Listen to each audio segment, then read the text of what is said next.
Hello kids. So welcome to my YouTube channel Jyoti Knowledge Hub, and I'm here learning buddy Jyotirmay. Okay. So in the last video we have seen the first chapter of this book, that is a nutrition in plants, right? So we have covered this chapter, and I have also provided with the notes and the solutions for this chapter in that video's description. I have provided the link. So this was the first chapter, that is a nutrition in plants. So today we are going to cover the second chapter of this book, that is nutrition in animals. This is for class 7th NCERT syllabus and the book is of Oxford publisher.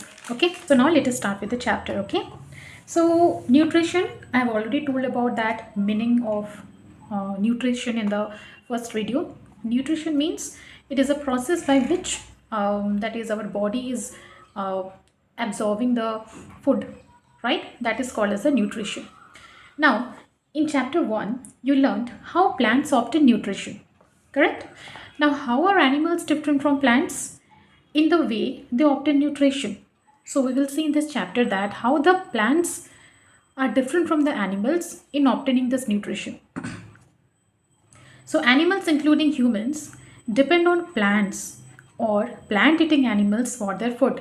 We had learned that in the first chapter plants are autotrophic organisms, which means that they can prepare their own food. Okay, and they don't have to move from one place to another, and they don't have to depend on others for the food. So in that way the plants are unique, but we animals, we are not independent. We have to depend on the plants for the food, right? So that's why we are able to move from one place to another. Otherwise it will be difficult for us to collect the food. Okay, now here there is a sort like activity is given up here. Look at the animals below and write H for herbivores, C for carnivores, O for omnivores, depending on the kind of food each one of them is. I think you know about the herbivore, carnivore and omnivore. Herbivores are those which depend on only the plants. So like here we can see this is the deer. Carnivores are those which eat only the flesh, right? So we can consider this cheetah, right? And omnivores are those which eat both animals and plants, right? So we can consider this bear and there's rhinos. Okay, so now do you know what happens to the food after it is eaten? Let us learn about it. So after the food is eaten, what is happening to the food? So we will learn about this in this chapter, okay, which is very important, and that defines the nutrition actually, because nutrition means the way we the process by which the food is absorbed in our body. Okay, now nutrition in animals. Food is broken down in an animal's body into simpler substances. Okay, the food that we are taking is not in simpler form, right? We are taking in the complex form the food, though you like try to make it in a powder form, okay, but it is in the complex form. So that needs to be made into simpler substances. Okay, so this food can then be used by the body to obtain the energy, because the body can absorb the food in the simpler form, not in the complex form. Okay, so the process of nutrition in animals involves 5 stages. So the process which is involving the nutrition animals, or the process which involves the absorption of food in our body, is divided into 5 stages. So the first stage is ingestion. Ingestion means the intake of food into the body. Okay, when you are eating the food, that is called as the ingestion.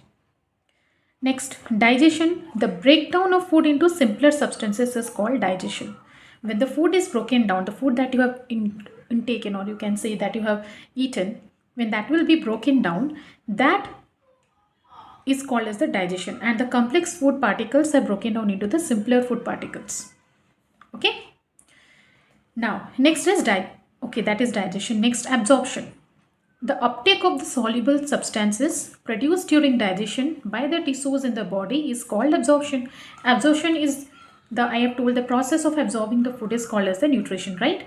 So after the breakdown of the food into the simpler substances, when these simpler substances are absorbed by the body, how they are absorbed by the body? They are soluble.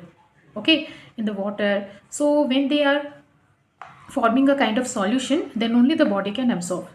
Okay, so it is absorbed into the tissues of the body. That is called as the absorption. After digestion only the absorption happens. Now assimilation. So you must be thinking that absorption and assimilation are both equal or the similar words. Not at all. They're having a big difference. Assimilation means the use of the simple substances, or you can say in the other words, the use of the absorbed substances to build complex substances again. That is called as the assimilation. See, for example, if I say that you have taken a carbohydrate food, okay, like for example potato, and then that is broken down into the simpler substances like the glucose. Our body breaks down that carbohydrate into the simpler substances called glucose, which is soluble in the water, right? So that it can be absorbed by the body. So that glucose is absorbed by the body. That is called absorption into the tissues of the body. After the glucose is absorbed, again that glucose is assimilated. Assimilated means it is converted to either any starch or any like lactose, maltose or any complex substances form which is required by the body for providing the energy to our body or for any other functions that are taking place in our body. So the conversion of the simpler substances which was formed into the complex substance again, that is called as the assimilation. So I hope you got the difference between the absorption and assimilation. So absorption is the process of like you can say the soluble substances that are being absorbed into the tissues of the body. That is called as the absorption. And assimilation means the use of or that conversion of the simplest substances into the complex substances. That is called as the assimilation. Okay. Now egestion. This is the fifth step, the final step. That is elimination of undigested food from the body. That is called as the egestion. You know that every day morning we have to do that. Otherwise our body will not function properly. We will face a lot of problems. So that is eliminating the undigested food. The food that we had taken, it is like divided into two parts, like you can say the soluble or absorbed substances, and the other part is the undigested food. So that undigested food needs to be eliminated from our body. That process is known as egestion. Okay, so what are the 5 steps for like the process of nutrition in animals? So the first one is ingestion, second one is digestion, third one is absorption, then it will be assimilated or assimilation, and the fifth one is egestion. So these are the 5 steps. Now different organisms have different ways of ingesting food, right? Every organism is having a different way of taking the food. In some organisms, food is ingested with the help of outgrowths on their bodies, for example tentacles in hydra and cilia in paramecium. So these are certain examples which are given where the ingestion of the food is like done by the help of certain outgrowths. For example, hydra. Hydra is an organism which is having tentacles. Okay, if you can see the image in the Google, it will show you that. Okay, so this hydra is having tentacles which helps in the absorption of the food, and paramecium is also another organism. It is a kind of microorganism, you can say, which is visible under the microscope. Okay, so this also are having like here, like these are the hair like structures called cilia, which helps in absorbing, sorry, not absorbing, that is ingesting or intaking the food. Okay, small animals such as insects and worms, okay, have special mouth parts for ingesting food, like we are having mouths, correct? So insects and worms, you must have seen, they also try to, like the caterpillar, they eat the leaves. Some insects also they eat like more smaller organisms and the leaves and the plants and all these things. They are having mouths, special mouth parts for ingesting the food. The mouth of a bird is modified into a beak. In case of a bird, you can see the mouth prominently because the bird's mouth is modified into a beak, which helps to catch the food as well as to tear or crack it. And then birds have different kinds of beaks depending on the kind of food they eat. You will read in the, like in your future, if you take up your biology as main subject, you will read the different type of beaks the birds do have according to their food habit. Okay, snakes swallow their food whole. In the snakes, you must be knowing, like anokent and all these things, all the snakes, they take the food as a whole.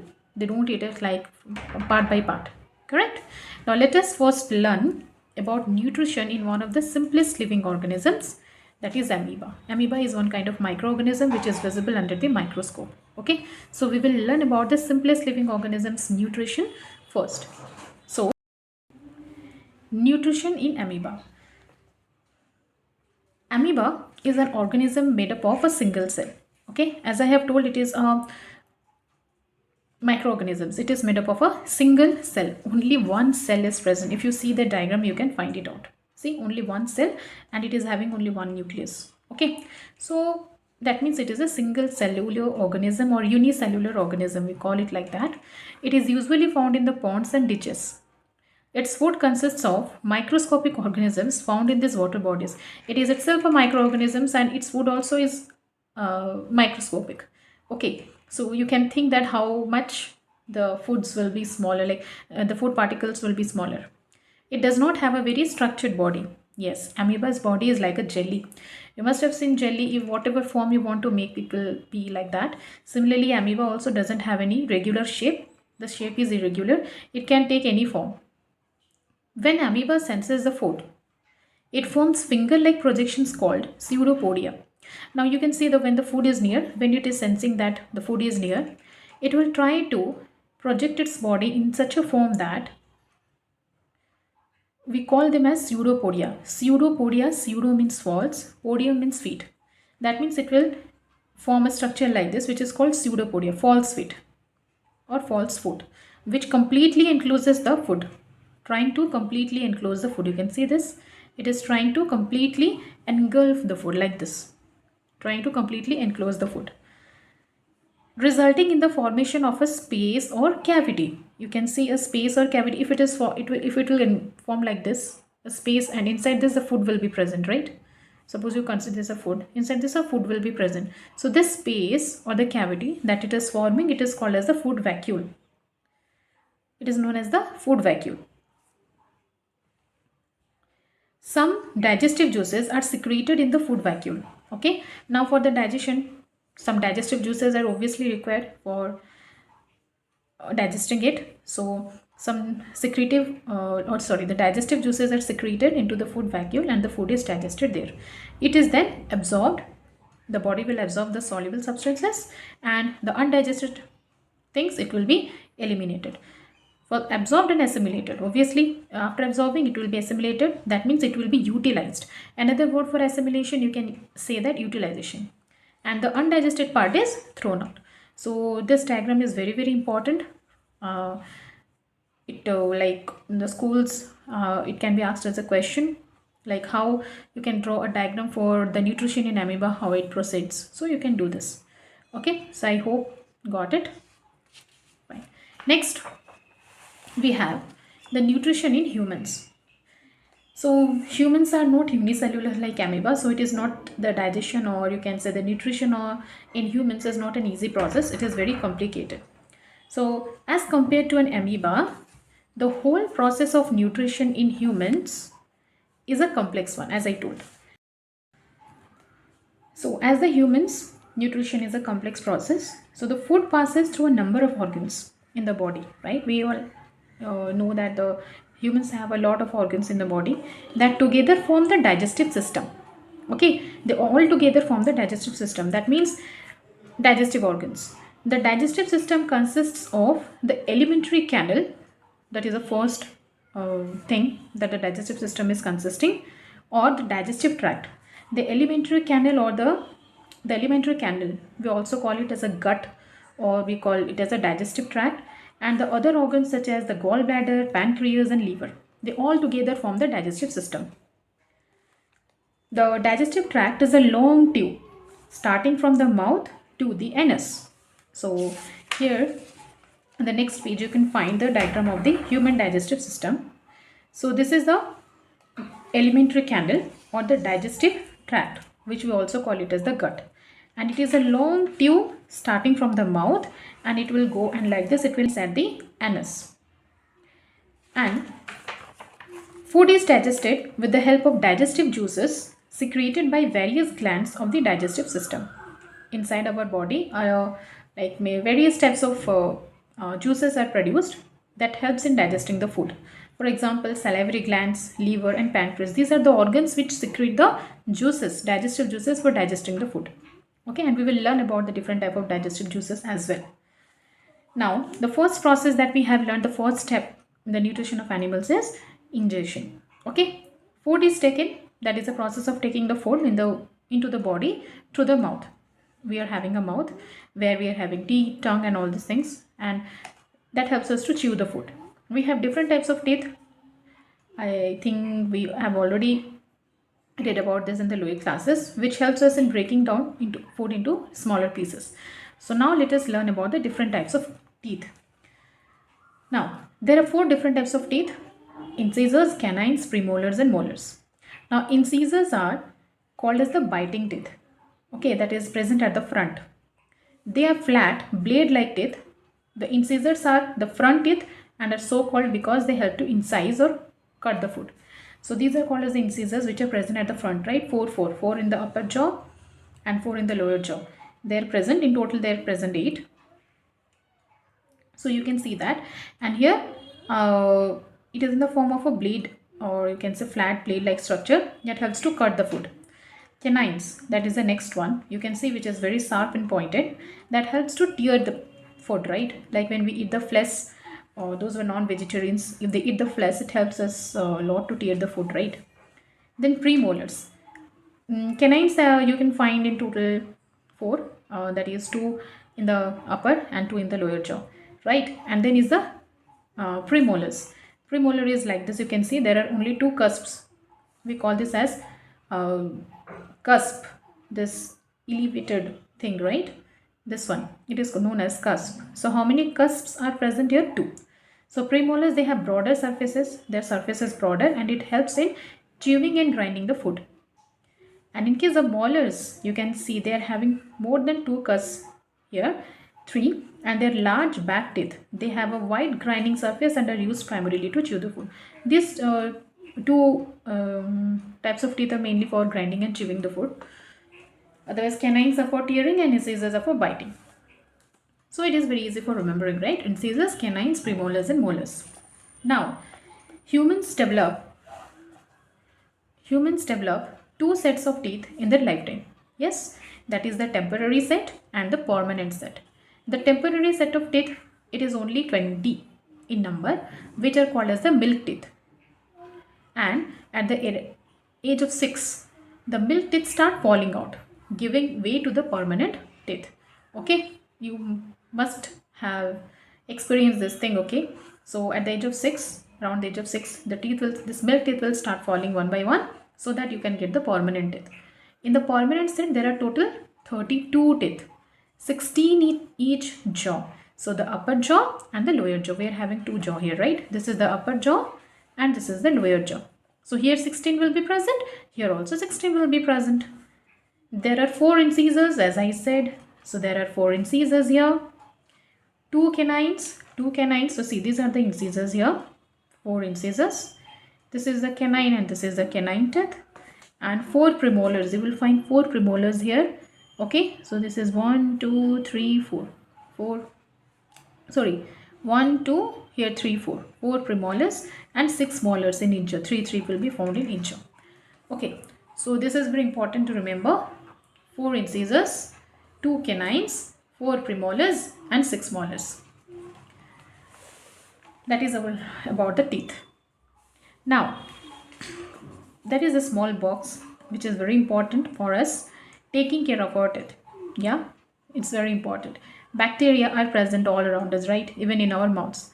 But all bacteria are not harmful to us. However, when we do not clean our teeth properly, some harmful bacteria start growing in the mouth. Correct? So therefore, we do brush up our teeth every day. These bacteria, together with the food particles and the saliva. What do you mean by saliva? Saliva is the juice, you can say, that is secreted inside our mouth, right? Which keeps our tongue moist and helps us to swallow our food, right? That is called as the saliva. Form a thin sticky layer called plaque on the surface of the teeth. You must have seen yellow colored substance, okay, that is plaque is formed around the teeth, okay, that is called as the plaque, and it is a combination of bacteria, food particles and saliva. Plaque that is not removed by brushing. If you brush also, it will be not removed. Produces acid. The acid dissolves the hard tooth enamel. It destroys the enamel. Enamel, you must have heard that it is the hardest substance in our body, even harder than the bone. So this tooth enamel is damaged by this acid which is produced by the plaque.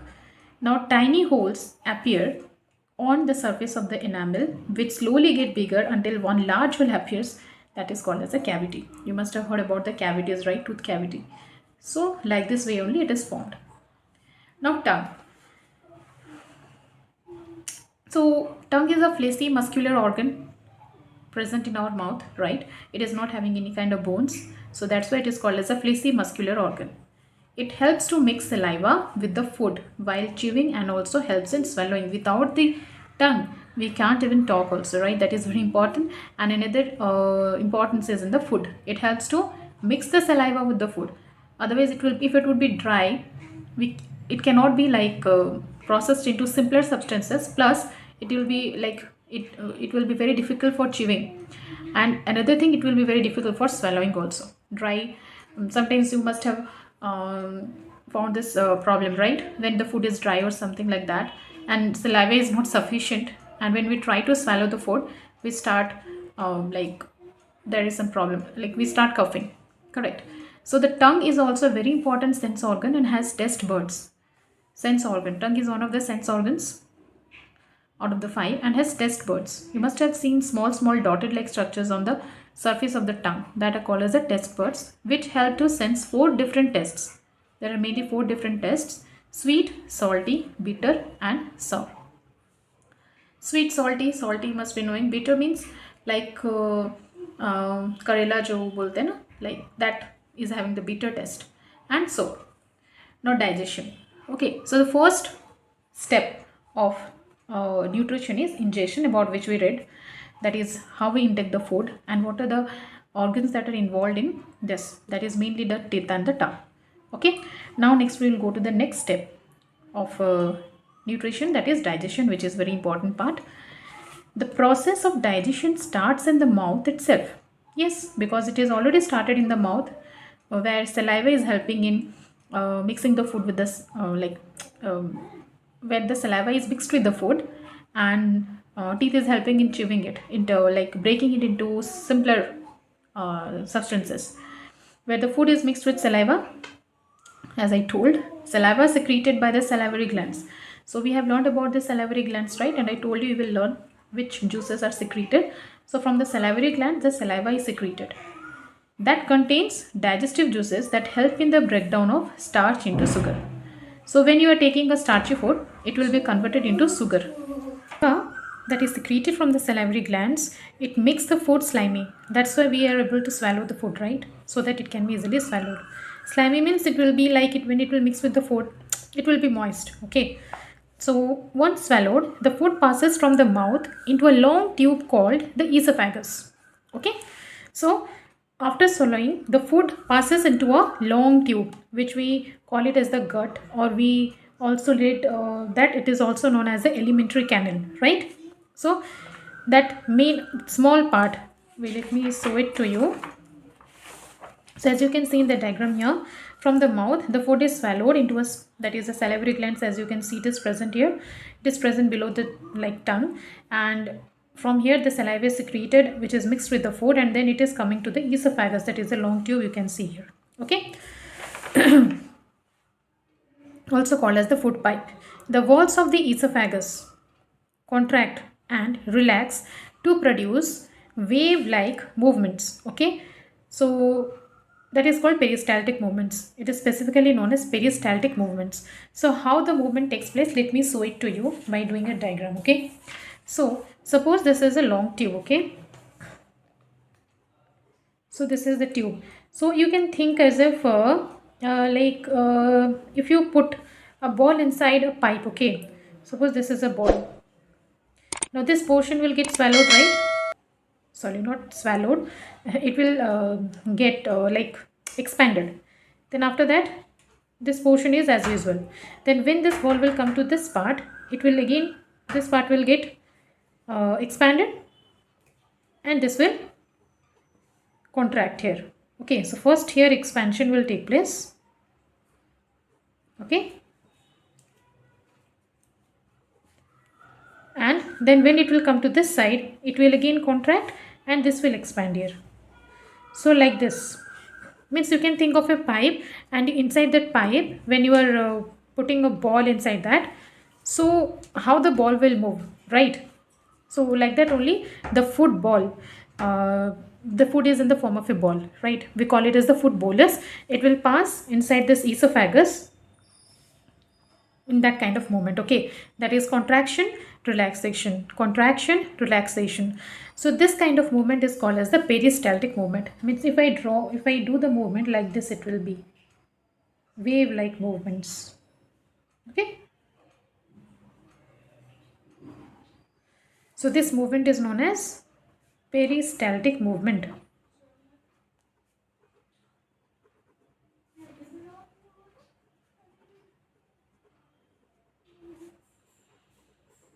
Peristaltic movement. Okay, so I hope you understood, right? So the walls of the esophagus, they are contracting and relaxing. Okay, so to form that wave like movements, as I showed you, that is called peristaltic movements. These movements help to move the food down into a large sac like muscular organ called the stomach. So as you can see in this diagram here, after the food is moving through the esophagus, it will enter into the stomach, not this one. Okay, don't get confused. So this food pipe is directly connected with this muscular bag like organ which you can observe here, that is called as the stomach. Okay. Further digestion of food takes place in the stomach. So stomach is the main place where the digestion of the food is taking place. Okay, the inner wall of the stomach secretes digestive juices like hydrochloric acid and mucus. Okay, so when the food will enter the stomach, no, first secretion will be the hydrochloric acid, okay, and the mucus, and after that various kinds of digestive juices will be secreted. The digestive juices help in the breakdown of proteins into simpler forms. Okay, so various kind of digestive juices are secreted which helps in the breakdown of proteins into the simpler forms.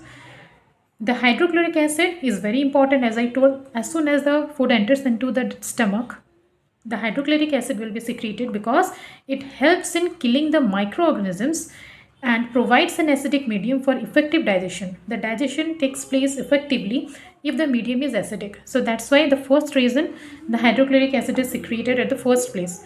Secondly, because of killing the microorganisms. When we intake the food, there may be some microorganisms which like we intake along with the food, right? So these microorganisms are killed by the help of this hydrochloric acid.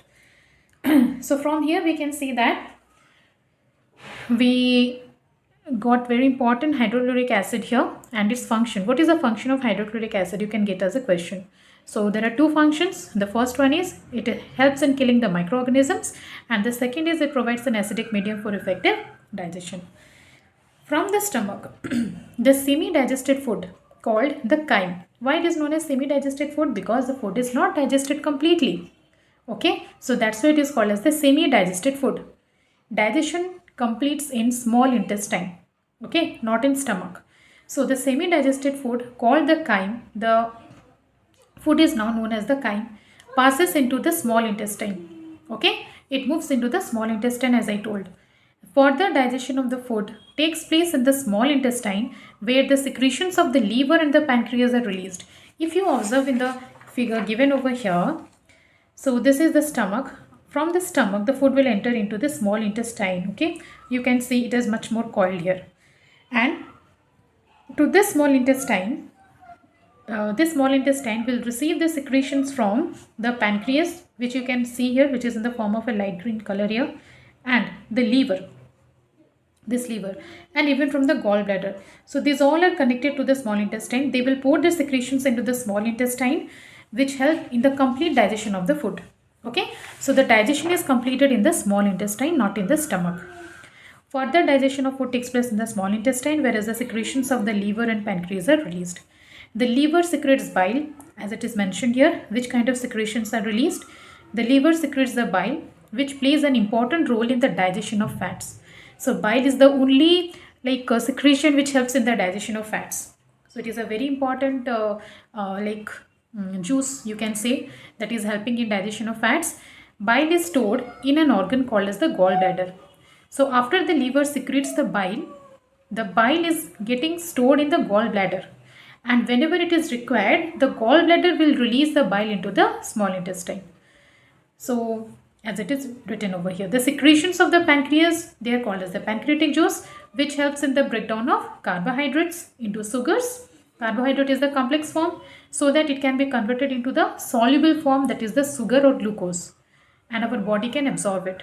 Proteins, they are converted into the amino acids, that is soluble amino acids, which can be absorbed by our body, and the fats into fatty acids and glycerol. So this is a very important statement which you should mark it. So which form is converted to which form? Carbohydrates, they are converted to sugars. Proteins, they are converted into amino acids, and fats, they are converted into fatty acids and glycerol. Thus, the digestion of various components of food is completed in the small intestine, as I have told. So, small intestine is the organ where the digestion is getting completed. So, this was all about the digestion. So, as a if I would like to say the summary, so it starts from the mouth, then the food moves into the esophagus, right?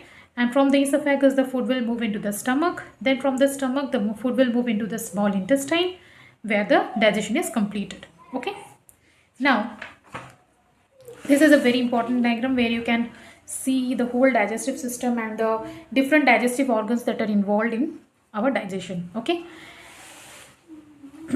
Now, absorption. So this is the the third step, or you can say, yeah, the third step in the nutrition of animals, right? Okay, so now let us move on to absorption.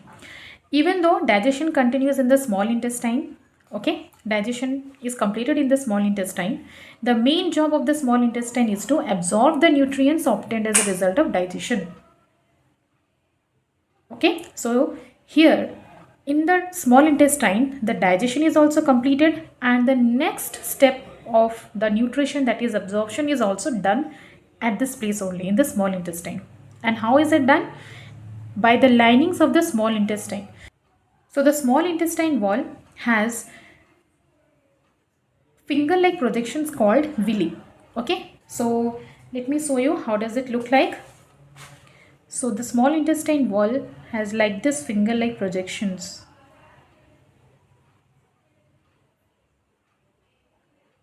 Okay, which we call as villi. Okay, so due to so much projections, or so many projections, the surface area of the small intestine wall, it increases. You think like if we have a straight line like this, so where the surface area will be more? Obviously at this place, right? So this increases. The small finger-like projections called villi, singular we call it as villus, increases the surface area of the lining. This makes the absorption more efficient. Okay, so in this way the absorption is more efficient. Each villus has a network of fine blood vessels. Each villi, if you will see properly, like this, like for each villus looks like this. Okay, so besides you can see the diagram of the villus, each villus is having a network of fine blood vessels where the nutrients, the soluble nutrients, are getting absorbed. Nutrients are absorbed into the blood present in these fine blood vessels. The chyme, now till now the food is known as chyme, like from the stomach, when the food was coming towards the small intestine, we were calling it as chyme, right? So now also it is known as chyme. Now passes into the large intestine. So after the small intestine, you can see here there is a large intestine. So from here the food will enter into this large intestine. You can see this.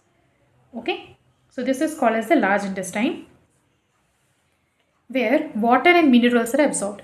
In the small intestine, all the soluble nutrients like the carbohydrates and the proteins and the fats, so they are absorbed.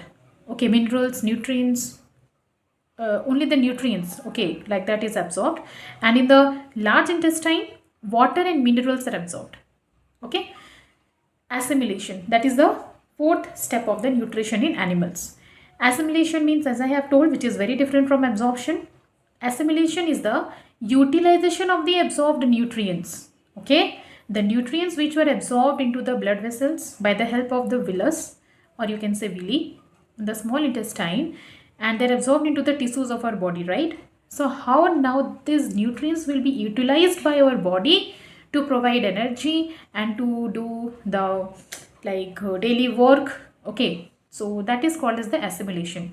The nutrients that are absorbed in the blood are transported to the rest of the body.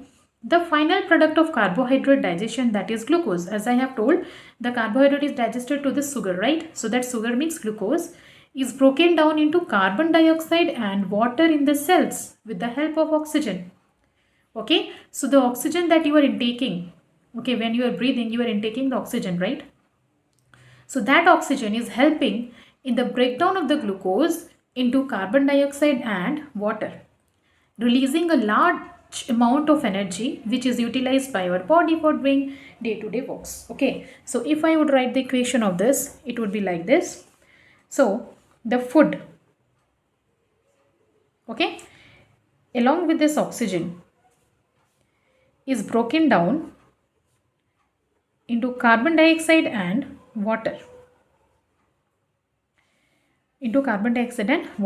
plus releasing a large amount of energy that is useful to our body. And this food is in the form of, mainly, that is the glucose, which is soluble form, okay, of carbohydrate. So this glucose is broken down by the help of this oxygen into carbon dioxide and water, along with a lots of energy. Okay, so the notes for this chapter will be provided in the link that is given in the description below. It is a link to my Telegram channel where you can find the notes and the solutions for all the chapters for this book. Okay, so don't worry, the notes and the solutions will be provided in the link that I have pasted in the description of this video. So amino acids, now that was about the carbohydrate. Now amino acids are used for repairing the worn out cells and tissues. So proteins are broken down into the amino acids, right? We read that. So which is the simplest form of the proteins. They are used for repairing the worn out cells and tissues. Fatty acids and the glycerol, which are the resultant products of the breakdown of fats. Okay, the fats are broken down into fatty acids and glycerol. They act as energy reserves and are stored for further use. Okay, so they will be stored under the skin. We say no, the fat is deposited under the skin, so they will be deposited and they are stored in a particular type of tissue, okay, which we call it as adipose tissue. So in that tissue it is stored and it provides the energy whenever our body needs during the emergency time. So this was all about the fourth step, that is assimilation. So here only you can differentiate between the absorption and assimilation, how different it is, right? Completely different. Next, the last step of nutrition for animals is egestion. Egestion is the excretion, okay, of the undigested food materials. So after absorption of water and minerals, after absorbing the water and minerals in the large intestine, the undigested food becomes semi-solid. It is then stored in the rectum. So this is the rectum part, the last part of the large intestine, okay, that is called as the rectum, where the undigested food is stored over here, and then when it is needed, it is removed through the anus. Okay, so that these are all the 5 steps of the nutrition in animals. So the first one is, yes, that is the ingestion, or you can say the intake of the food. Second one is digestion, where the food is digested. And third one is absorption, food is absorbed here. And assimilation, food is utilized here. And the fifth step is the egestion, where the remaining or the undigested food is excreted out here. Okay, so this completes the nutrition process in animals. Nutrition in ruminants. So do you know who all are called ruminants? Yes, these are the plant eating animals that brings back swallowed food into the mouth to chew it again. That is called a ruminant. Okay, like you must be knowing, one of the very common example is a cow. Cows, they eat the food, they swallow it, okay, but they don't chew it.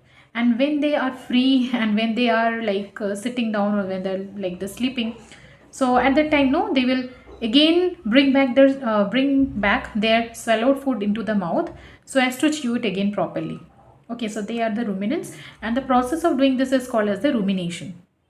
So have you seen a cow chew continuously or ever once? So that thing, same thing is given over here. So besides cow, there are other plant-eating animals like goat, deer, etc. who swallow their food after chewing once. Okay, only once they will chew, but after that they will again bring back the swallowed food for chewing it properly. This habit of ruminants makes their digestive system different from ours, and thus the need to study them separately. Obviously, their digestive system would be different. So, how they can bring back their swallowed food? Let us see that. That's interesting, right? So, the first step is same as ours, okay, that is ingestion. The food is ingested with the help of the tongue and chewed. Okay, they will ingest the food with the help of the tongue because they don't have like the hands like us to eat the food, right? We put the food inside our mouth by the help of the hands, but they don't have it, so they take the help of the tongue and like it intake the food and then chew it. Ruminants have sharp incisors and large molars to bite and chew grass because they are herbivores, right? They depend on the plants and they eat the plant material, so they have incisors, sharp incisors for biting and molars for chewing properly the food. They also have powerful jaw muscles. Now the second step, as we know, that is digestion. After being chewed once, the food passes down the 2 to 3 feet long esophagus. As we also have the esophagus, the food will pass into the esophagus. Okay, let me show here. You can see this is a cow which is intaking the food by the help of the tongue, and it is passing into the esophagus. You can see how long is the esophagus here. It will pass. Okay. The esophagus leads into the stomach. So from the esophagus, the food will enter the stomach here. Okay. So this is the stomach. The stomach of a ruminant has 4 chambers. So this stomach is divided into 4 parts. Okay. The whole stomach of the ruminant, we call it as ruminant, or you can say this is a cow, is divided into 4 chambers. That is rumen. Okay. So rumen is the first and the largest chamber of the stomach. As you can see here, this is the rumen, the first and the largest chamber of the stomach. Next is the reticulum, is the second chamber of the stomach. Okay, and the third one is the omasum. Okay, is the third and the smallest chamber of the stomach. This one, and the fourth one is abomasum, is the last chamber of the stomach. So this is the first chamber, rumen. Second chamber is here at the down here bottom, reticulum. Third chamber is the omasum, here this one, and the fourth chamber is known as the abomasum. So it is divided into 4 parts. Okay, so now let us see the esophagus. From the esophagus, the food will enter into the rumen, right? So the rumen helps in storing the large quantity of food that has been quickly consumed. They quickly consume the food and chew it once, and then they will send it to the rumen. The food is partially digested here. Okay, where? At the rumen, and now called the cud. So this is the rumen portion, right? The food will be sent here, and here it will be partially digested, and now the food is known as cud, not the food.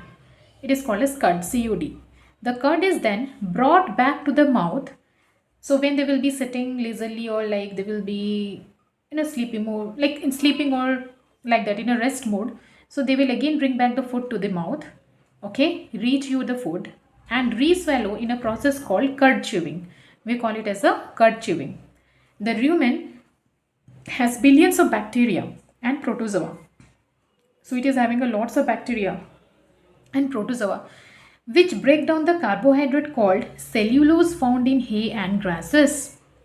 So they are the herbivores, right? They eat the plant materials. So in the plants, like the green leaves. So these are the herbivores. They depend on the plant materials, right? They directly feed on the plants. So the plants contain cellulose, okay, which needs to be digested. And this digestion is only possible in case of these herbivores because they have a special digestive enzyme which is not mentioned over here. So here it is written as there are a lot of bacteria and protozoa. This helps in breaking down that carbohydrate called cellulose into the simpler forms. Okay, so this cellulose cannot be digested inside our body, but it can be digested in this herbivores. Okay, now next we will come to the reticulum. Okay, the second part is the reticulum, which is present at the like here, this portion, right? What remains is at the top, you can see reticulum is here. So the reticulum helps in moving the swallowed food back into the mouth for thorough chewing. The reticulum opens into the omasum. Again the food will go back into the mouth. Okay, it will be it will be again sent to the mouth for the chewing process, proper chewing process, and after thorough chewing again the food will come back to the omasum. Okay, so this is the omasum here. The omasum absorbs the excess water. So in the omasum, the excess of the water is absorbed, and the fourth part, that is the abomasum here. So this is omasum, this is abomasum. The walls of the abomasum secrete the digestive juices now.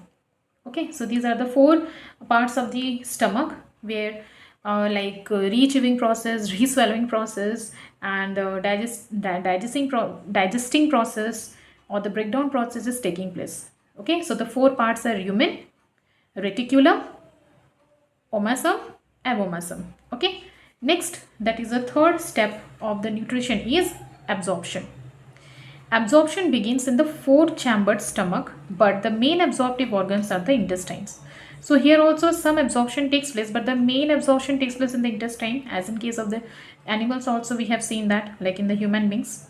Okay, the food from the abomasum, this is the abomasum part.